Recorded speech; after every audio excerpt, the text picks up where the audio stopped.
Hey, so real quick, if you've got some anterior knee pain right here, right, so it kind of comes over the top, comes down the front, what that oftentimes can say is that your joint isn't moving specifically right? Like we've got general gross motion, right?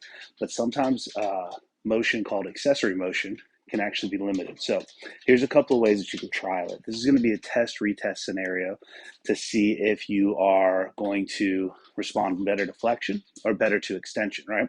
So what you're going to do is you're going to perform a single leg movement. So oftentimes a lunge will bring it on, a Bulgarian squat, something like that. So I want you to try that. And then what we're going to do is we're going to do some extension. So you're going to find something like my stool right here. You're going to put your leg up on it, right? And then I'm going to try to extend like this.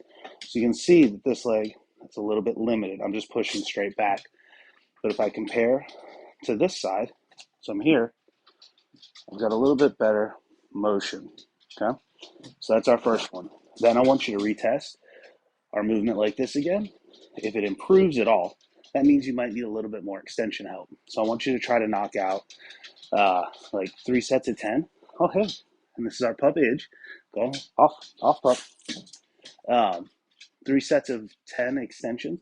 See how it feels. If it continues to improve, awesome.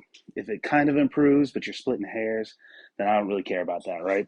I think we need to try flexion. So what you're going to do instead is find this guy right here.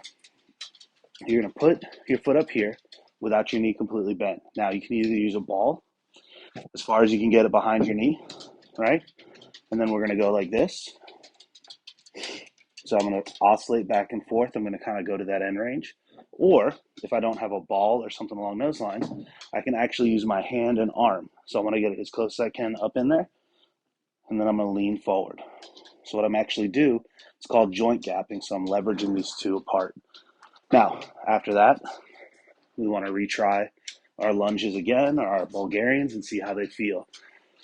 Pay attention to see if one helps more than the other, or does the combination of doing some of both of them help?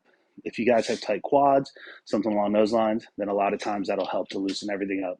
Anyways, let me know if you have any more questions.